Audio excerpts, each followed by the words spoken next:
everyone, welcome. A quick introduction to myself. I am Bryony Wolf. I am the UK Product Marketing Manager for the Power Platform, which is the overall name that we have for what was formerly known as the Power Suite. So PowerApps, Power BI, and Flow are the three products that I manage specifically within the UK.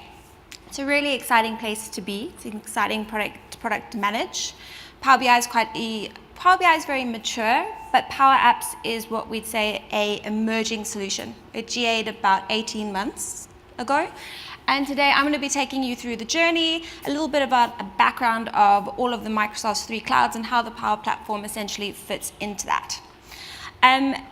I also thought it's probably useful to mention, based on what Pippa said, and I guess it's very, very relevant for everyone that is thinking about Business Central as well, is that I also lead the Business Applications Digital Skills Program in the UK. And what that means is I design the strategy and land the execution for both our partners and customers, thinking about how can we bring net new talent into the business applications ecosystem. And that covers things from apprentices early in career, to cross-training, to thinking about how can we bring sort of senior program managers in from competing technologies to really help our customers and partners be successful on their implementations and their projects. So I'll be here for the course of the day. I think I'll have a table and I'll be talking about Power Apps, but I'm also happy really to talk to anyone about questions relating to business application skills. Some of the things that we also have been looking at is cross-training for Business Central consultants. So if anyone has any questions, I'd be happy to have a side conversation about that. Skills is my second love of to Power Apps. All right, so today I'm going to be talking about how you can innovate faster and enhance productivity with the Microsoft Power Platform, going a bit deeper into Power Apps specifically. So the way that Microsoft thinks about digital disruption and innovation is essentially in these four buckets: engaging your customers, optimizing operations, empowering your employees, and transforming your products and services.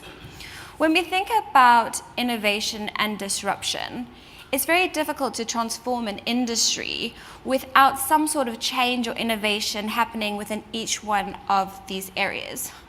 To really make a significant change, you're going to be needing to enabling your customers to think innovatively and get the services that they want. You want your operations to be impacting your customers, saving you costs, and you want your products to be constantly iterated on. Think about how quickly the world moves at the moment and customers' expectations. We have millennials. I'm a millennial. I have very high expectations. So I can absolutely relate to how difficult it is for companies to really be staying on top of all of our customers' needs.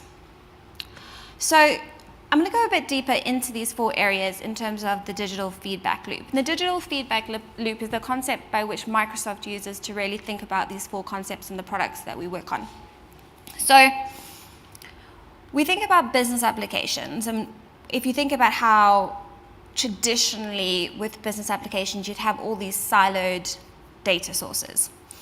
And essentially the digital feedback loop is breaking down those silos of data and making sure that we think about it in a much more long-term but constantly iterating view. So if data is at the heart of everything, and I think Pippa said that data is the new oil, it's how can we make that at the heart of the way that we transform? Then on top of that, we think about, once we have collected all the data, how do we make sense of it? How do you synthesize your data? And this step really makes me think about the work that we've been doing with Metro Bank. So I don't know if anyone knows sort of Metro Bank. Metro Bank is the first retail bank to have entered the UK market in the last 100 years. They entered the market in 2010. Their whole perception is really innovative. With lots of banks sort of shutting down their retail stores, Metro Bank is doing the absolute opposite. They're opening up stores. Their whole vision is thinking about how can they put their customer first. It's all about their customer service. It's about being in person. It's really revolutionizing the way that I think traditional banks are thinking about the future. And they've really been using data to formulate that strategy. They use data to track the number of complaints that they have per 1,000 customers on an ongoing basis. They also track the time at which it takes to resolve every single one of those complaints. They use the data to manage the ways that their employees interact with their customers in telephone centers. They actually track on an ongoing basis. So if you're a customer and you phone Metrobank to speak to someone, they can track the data that makes sure that those phone calls are answered in 3 seconds. So I don't know if everyone else has called their bank recently, but I think 3 seconds being able to sort of answer that is really pioneering. And so that's what they've been doing, and I'll talk a little bit more about Metrobank and what they've been doing with PowerApps as well to really sort of drive innovation with their customer service. And then lastly, it's the action, it's the improving the business outcome. So the digital feedback loop is this ongoing transformation. It's the fact that things are constantly changing, and it's using data to iterate in all of these 4 areas to constantly transform. And it's about improving your business outcomes and really transforming the industry that you're in. So if you think about a customer like Rolls-Royce, for example, Rolls-Royce 100 years ago, designed their first airplane engine. 20 years ago, they pivoted and they now have a services model in the way that they provide services to their customers. They build these large airplane engines, and 20 years ago, you wouldn't have had that much data. You'd have a bit of data from those engines, but think about the amount of data that you can now gather from all the engines that they have in the market. With your IoT services, they also use Power BI.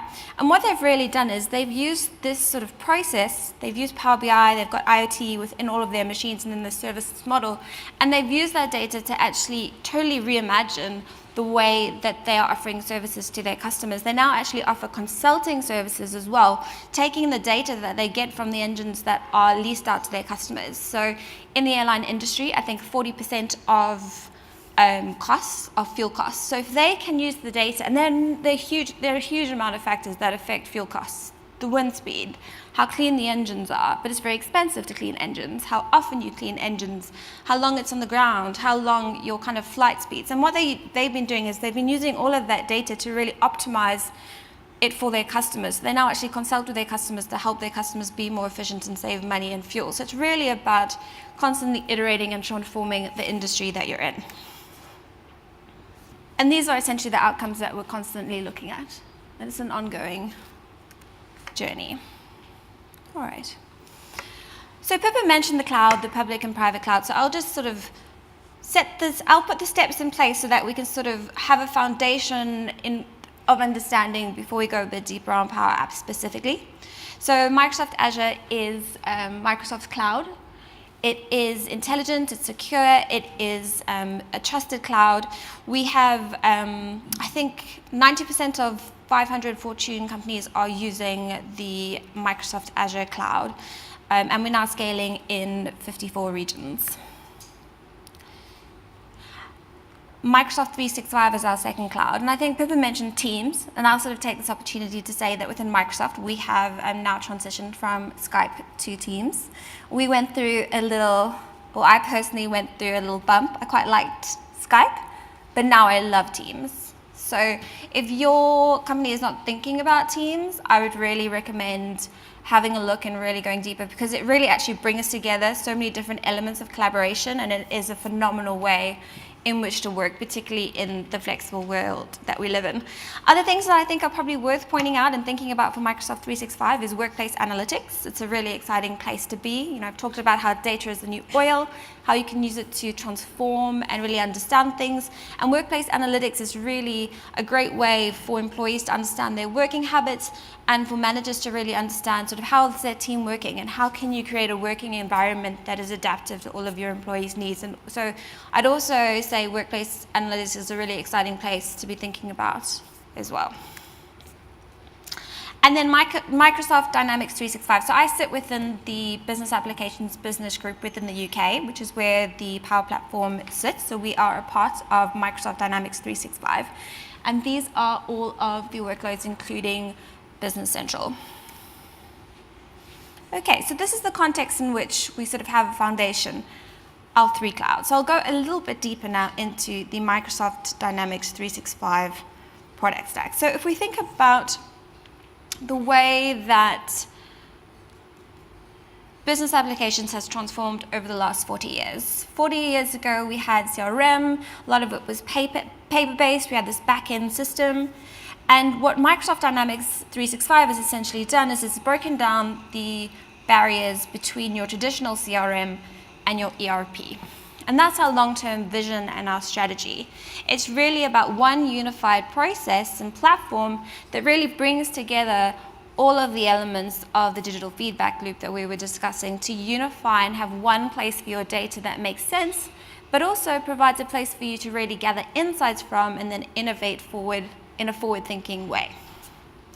So these are our key workloads and products within the Microsoft Dynamics 365 suite. The Microsoft 365 Dynamics workloads at Business Central, customer engagement, finance, they all sit on what we would call the common data service, which I'll go into a bit more detail, which is based on the common data model that Pippa alluded to. So Power Platform. So when we think about businesses and we think about companies' challenges, they are unique. No one business is the same. And we do have Business Central, which is a really great innovative set of tools, but we also want to make sure that our customers can consistently meet the needs of their employees, constantly think about how they can change their products, and that might be different from how other customers quite do that. So the way that we can enable customers to really pioneer within this space is the Microsoft Power Platform. So Power Apps specifically, so Power Apps, I'll talk a little bit at the end about the licensing, but what I can say briefly is that you have a seeded version within your Office 365, so it is one of the apps, but then you'll actually get a more complex version within Business Central, which enables you to extend and customize Business Central. So, Pepsi, I'll tell you the story myself. So, Pepsi discovered Power Apps before when we were GAing the product, they went live with their first application. And what they did was they built a Power App that they've got a couple of Power Apps that the video takes you through. So what they used to do was they used to have drivers who would go around to the various different Pepsi stores in the US. And they would go in with a clipboard and a piece of paper, and the driver would go in and deliver beverages. And what they would also do at the same time is if there were issues with racks or if there were issues with signage or positioning of the product, what would happen was there would be a separate email or it would be recorded in OneNote, and that would go into the central office and it would go into an Excel spreadsheet. And someone then built a Power App to automate this entire process. And the Power App took about a week to build, and they piloted, I think, with sort of 10 drivers initially, and now it is something that's used on a daily basis by, I think, their 1,600 drivers. In the last 12 months since they went live with their application, 12,000 sort of ad hoc email requests that would have previously gone to an individual who would have had to input it into Excel are all now managed through this one central Power App. They've also gone on to build numerous other Power Apps. For example, really simple things, sort of if a driver wakes up in the morning and goes to a parking lot, and in the parking lot there are 160 parking spaces, and their truck could be in any one of those 160 Power Apps, the drivers now actually have an app on their phone that every morning when they wake up, they just get a notification which tells them where they go and find their truck. So it's those sorts of continuous improvements to processes that Power Apps has really sort of changed the way that Pepsi is doing business. On top of that, I mentioned the signage app that we talked about that Pepsi had going into all the stores that they sort of use now for their deliveries. One of the most interesting insights that has come out, so all of that data is now collected and it goes into Power BI. And one thing that I think is really interesting and an insight that Pepsi had was that they always imagined that their main competitor would be Coca-Cola. And what they learned coming out of the signage and the positioning of the bottles within those shops was actually they weren't actually competing with Coca-Cola, and it was actually a whole wide range of other products that wasn't really on their radar, and they were able to continuously use the data that their drivers collected to actually have a much sort of strategic and intentional compete strategy, all from this one sort of simple application. So that's the story with GJ and Pepsi, and I'll definitely share the video so you can take a look, because they talk a little bit about their journey and the natural segmentation of how they went from Power BI to Power Apps. All right, so Power Apps, the products itself. Who has heard about Power Apps or uses Power Apps? before today. Okay, that's not bad. So PowerApps, for those who don't know, is a low-code, rapid application development platform. Essentially, it enables you to significantly reduce the time and cost that it would take for traditional built applications. Within PowerApps, we have two different types of ways in which you can build applications and applications that you can build. We have what we call Canvas apps, which is what you've probably experienced because they are the Power App that are included from a seeded Office version within Office 365. And Canvas apps is really, it makes app builders out of all of us. I mean, I will tell you about my background in a bit, but I've even built an application using Power Apps, which really said something, considering the presentation was difficult. So it really enables everyone, if you can use PowerPoint, if you have a basic understanding of Excel, you could build an app in a day. You could automate simple paper processes. You can just sort of digitize sort of data collection, and you can really automate some really simple things that you could do. And I'll tell you a little bit more about some examples that can sort of inspire you as to what you could be doing with it. But then we also have our model-based applications, which are our more sort of complex business logic applications. That is the application which you would use to, say, extend Business Central. And you would traditionally need someone who has a sort of consultant background. You would need to have some technical skills to be able to do model-based applications. That being said, we have a lot of learning resources to actually enable you to kind of gain those skills over time as well. So the Microsoft Power Platform. As I mentioned, it's made up of Power Apps, Power BI, and Microsoft Flow. It all sits on Azure. So Power Apps is the tool with which you can build your applications. Power BI is the tool from which you can gain your insights. And Microsoft Flow is the automation tool. It's the if that, then this. So a simple flow that I have on an ongoing basis that's set up on mine is that I get a notification in my email every time someone updates either the Flow, the Power BI, or the Power Apps, blogs, or community websites. So every time that happens, I get an email in my website. I've set it up to say, I hope you're having a delightful day. And it gives me the entire update of what's happening on those websites. So it's a great way for me, from a product management point of view, to be able to stay on top of what's happening in the UK. And you can set it up for kind of similar things. All of that sits within the Common Data Service, which is the Common Data Model, so the platform. And it's got tight integration with Dynamics 365, Office 365, and standalone apps. And I'll tell you a little bit more about that now. So my background from a technology point of view is a bit different. I used to be a South African qualified attorney, notary, and conveyancer for DLA Piper. Then I immigrated to the UK, where I cross-qualified as a solicitor. And I had the pleasure of managing a team and growing a team, and we did international residential developments across London. And one of the projects that I had was we were redoing the way that we managed our custom clients within the legal world through our sort of IT processes. So we really wanted to make the way that all of those things that took up time, that wasn't really delivering value for our customers, we really wanted to kind of speed up that process. So I sort of really understand a lot of the challenges that we have here, the budget constraints. So we had no budget for that. We had to do it with the resources and the skills that the IT team had. Time constraints and resources. I mean, at the time I didn't really have a great understanding or appreciation for IT. And I would say, can we do this in a few weeks? And they'd be like, there's a backlog, it's on the list, it'll happen in a few months. And so there was that very much that IT business, the business expectations, and, taking paper processes, how could we automate that and really better understand and meet our customers' needs?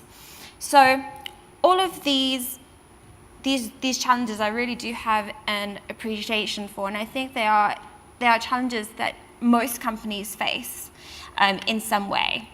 Paper processes, I'll talk a little bit about Heathrow, but Power Apps is a great way to really remove paper from a business entirely, and we can talk about it in a little bit more.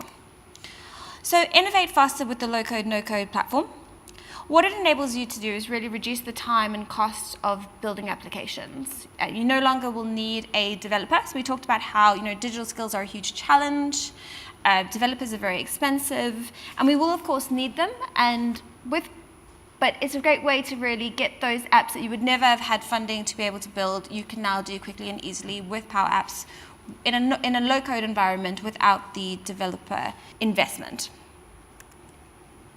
So this is a report that Microsoft has done.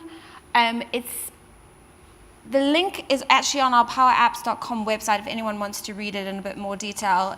It's about 20 pages, but it's a phenomenal study that was done, and it really goes into the details of kind of the impact that the low-code, PowerApps specifically, but low-code rapid application development can have on the time to value and the cost of developing applications. So on the study for this particular customer, the time for development was 70% less, and the return on investment was about 360% higher within the time value. Okay, so easily build apps. So I'll just take you through a few of the features of PowerApps specifically. So the WYSIWYG, the what you see is what you get, is the interface for our Canvas-based applications. So it looks a little bit like PowerPoint, and you can really get pixel-perfect applications. You can build beautiful, applications. You can have your logos. You can really make it, make your brand stand out, and it's something that it's quite intuitive, I think is a good way to sort of describe it. You can build it for mobile and phone. It easily goes between the two. And for model-based applications, one of the release that we have just had is you can now actually embed your Canvas-based applications into your model-based applications. So Virgin Atlantic, for example, is a customer of ours who are using PowerApps. I think they've got more than 130 PowerApps on board. But what they've done is they actually build applications that sits over some of their other applications to make it more intuitive for users. So it's actually used by their IT adoption team to increase the adoption of products throughout the business by building applications that are more intuitive for users to use. So I know there are some other companies, bus companies specifically, that they've thought about their users. They've got this mobile generation of workers, though they're not really used to your traditional kind of complex business solutions, but they're used to social media. So what they've done is they've started to kind of overlay interfaces that are inspired by sort of social media, and it really has increased their adoption rates. So those are sort of some of the things that you can think about doing. So connect to all your data. So I think probably one of the most key things about PowerApps is the way that it integrates across the Microsoft platform. We talked about clouds, we talked about your Office 365, Dynamics 365, it's all integrated. All your data is unified and sitting on one platform. But we're thinking much wider than Microsoft. We're conscious that you will have other solutions and you'll have data sitting elsewhere that you want to bring in, and you want to be able to align it all and get the data out of it. So within PowerApps, there is already built-in connectivity for, that's actually out of date now, it's 240 connectors, and we're constantly adding more.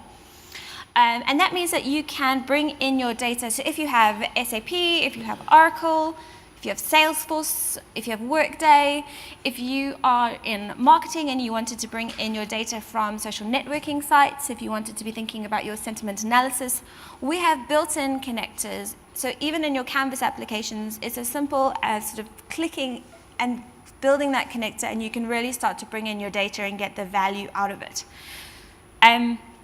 If we do not have a connector for it, you can have a developer can build a custom connector. And you can also connect to your on-premise data too. So really it's about bringing all your data together into one unified place to enable you to build applications and to be able to surface insights in a really innovative and sort of time to value way. So we talked about the deep Office and Dynamics integration, and I think we talked about how much we love Teams.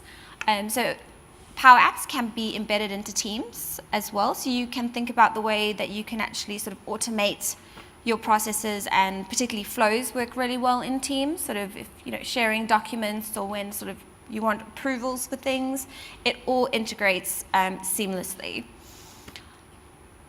It's also a great thing for usage. I know at Microsoft, we really want our customers to be using and getting value out of the products. And what we have started to see from PowerApps is that if you have a Power App that is connected into a healthy SharePoint site, you'll start to see sort of double the usage of SharePoint because you're enabling usage in a really easy and functional way. A further exciting that we've had in the last few months is you can now embed Power Apps into Power BI and Power BI into Power Apps. So you can essentially manage your business and have on-the-go sort of real-time data from your Power App with your embedded Power BI dashboards. Separately, you no longer need to switch from a Power BI dashboard into Power Apps if you want to sort of start an action or an approval process. So say, for example, you have a factory and you are continuously getting data on the different pieces within, and you can see that there is an item within the manufacturing process that is not working as efficiently. You could actually have a Power App built into your Power BI that you could just click one button within that and it actually starts the workflow to resolve that problem right from your Power BI dashboard and interface. So it's really about that integration and that time-saving element. So enterprise-grade management and security, Pippa highlighted how important security is to all of our customers.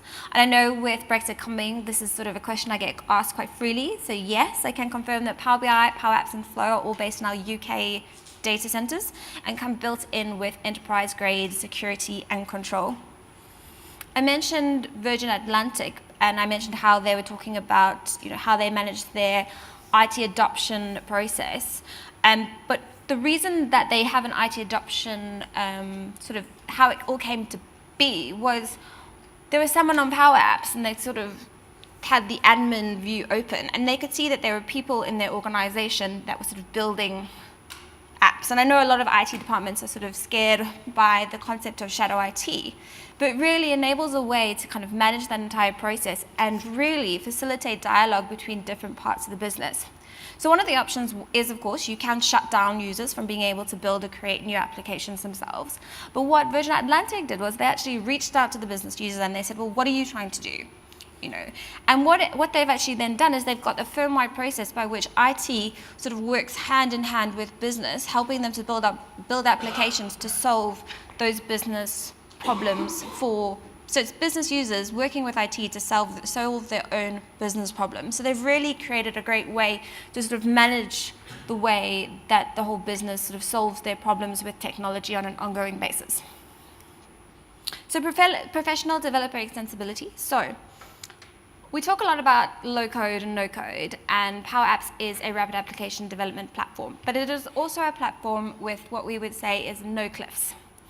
And what that means is that you can start with Canvas apps, you could go into model-based apps, and you could be doing more complex business logic. But if you get to a point where there's some functionality in Power Apps which is not meeting your needs, you can then bring in your Visual Studio, you can bring in your Azure functions. Essentially, there's no cliffs. You can endlessly create and innovate on the platform to fit your needs. So Power Apps is a new solution. We have GA'd about 18 months ago. We are growing very quickly. We are growing at 700% in terms of the number of apps in production, which is really exciting. In terms of the analysts, these are the Magic Quadrants for Gartner and Forrester for low-code mobile business application development. There's going to be a new report coming out in a month for our model-based applications, so stay tuned. I'm very excited to see what it says. But as you can see, Microsoft in both reports is a leader. And then this is sort of a great example of the number of customers that we are working with on the Power Apps side of things. And I'll talk to you a little bit more now about what some of these customers are doing with the applications. So, National Trust.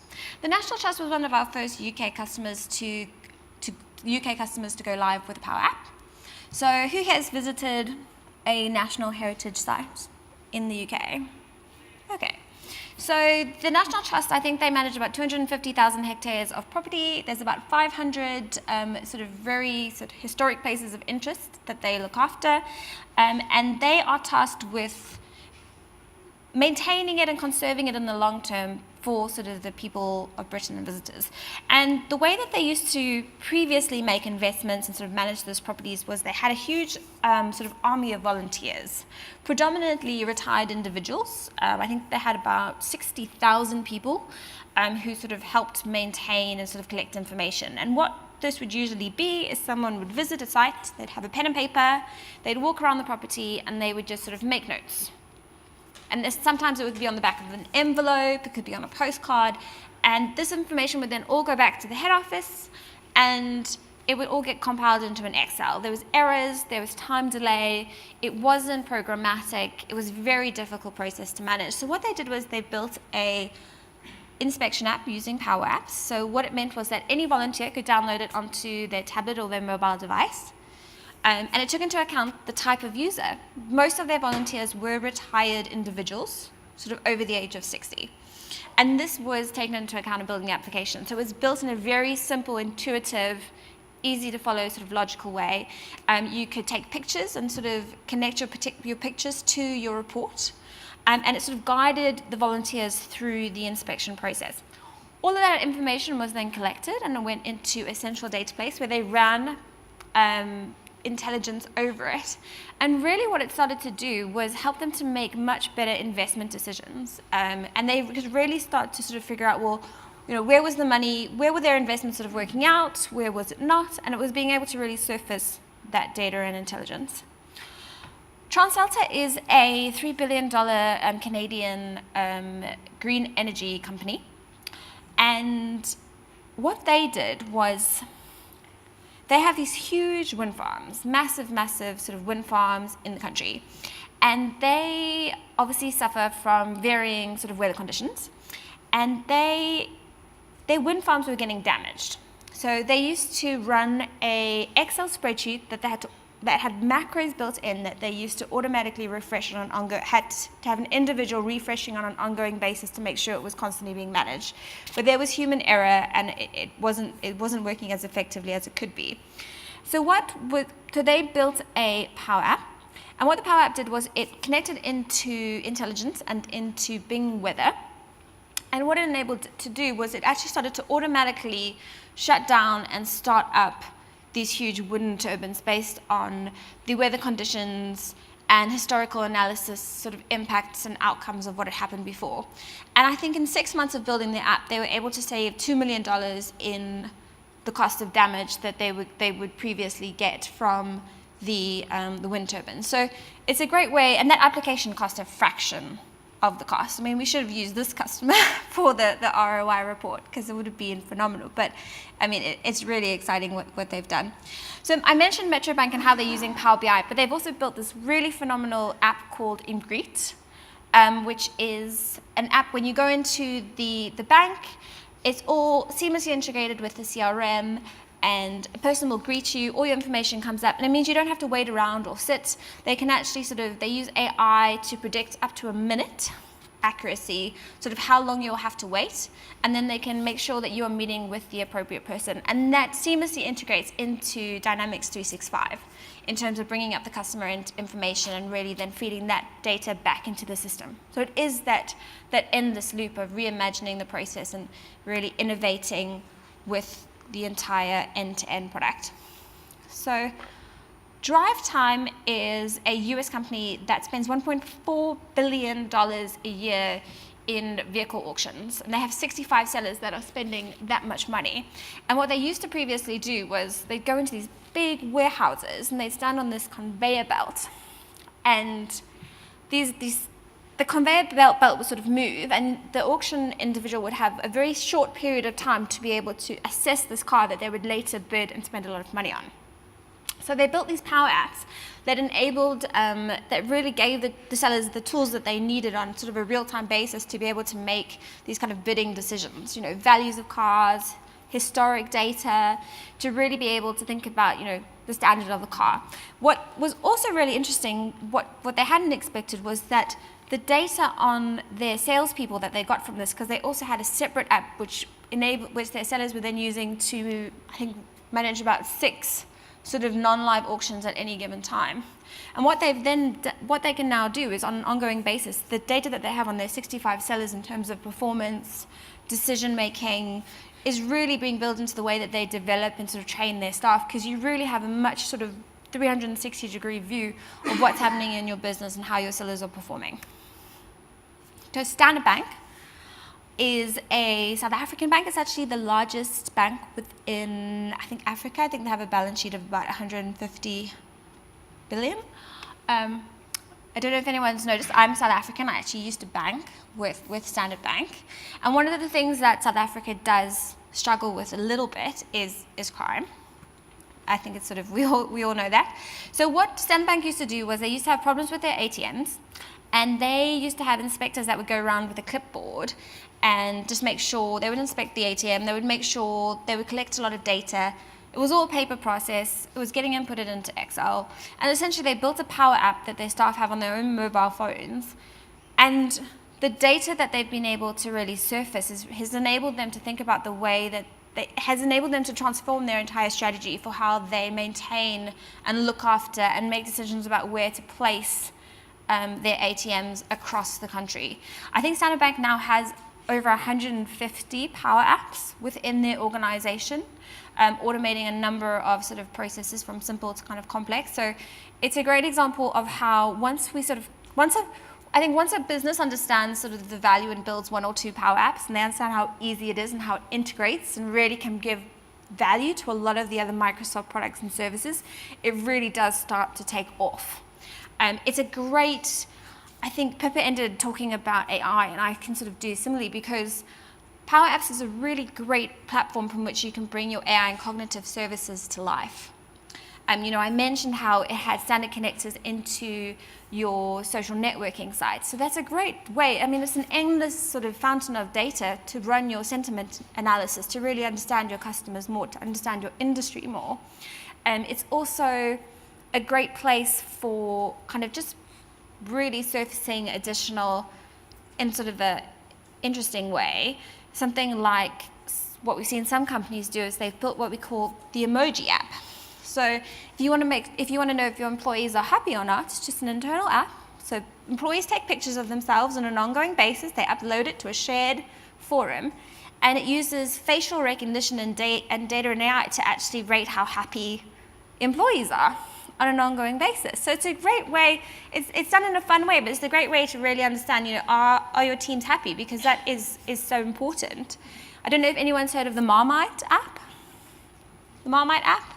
So, I hate Marmite. I don't need an app to tell me that. My face will definitely tell that. But it's actually an application where you can film yourself on an app eating Marmite, and the application will, based on your reaction, tell you whether you're a lover or a hater. And that's the kind of things that you can now be bringing to life quite simply and easily with these low-code, no-code application development platforms, with how easy it is to plug in your AI and your cognitive services. And then on top of that, the amount of data that you can then collect and unify across all of your business solutions is really phenomenal. And Samit was a security guard at Heathrow, and he used to, when you go to an airport, he used to kind of check your luggage. So a year ago, he was really just like telling you to take your laptop out of your bag. And he had this idea one day, why he was Googling online, and he was thinking about this big handbook that they had. And he was like, how much easier would it be if it was in like a searchable form? So he was just Googling like, how do you build an app? And he was like, this is how you build an app. So on his own, he went off. He he's been a security guard at Heathrow for 16 years. And he just built this app in a couple of weeks based on the Microsoft kind of courses, which I can tell you a little bit about before I leave you today, so you can go and kind of learn how to do Power Apps yourself. And he built this app, and he went to his supervisor, and his supervisor was like, who helped you with this? And he was like, no one. I just built this app. And they actually ended up piloting it with about 10 of these security guards, and it landed really well. It was much more searchable, enabled them to actually, it was a language automation app and sort of had all the safety elements of like what things you could and couldn't travel with. And it really actually helped speed up the searches and the conversations with passengers. And that sort of started just this entire sort of process of Heathrow thinking about, well, what can they do with Power Apps? Heathrow has already been doing some pretty pioneering, exciting stuff with Power BI, so it wasn't that they weren't open to this type of technology and innovation. And they've gone on to build, I think they've got more than 80 apps now. They initially started with, their goal is to remove paper from Heathrow entirely. So imagine a lot of the processes. So one of the things that they're working on at the moment is, you know, when you're on a plane and Heathrow and the captain says, oh, we're just finalizing the paperwork. There are more than 200 airport gates at Heathrow. That's 4,000 pieces of paper per month. And they are building a Power App that's going to automate that process. It's going to save time because you won't have someone running to the plane and back. The pilot will be able to just literally do the approvals on an app.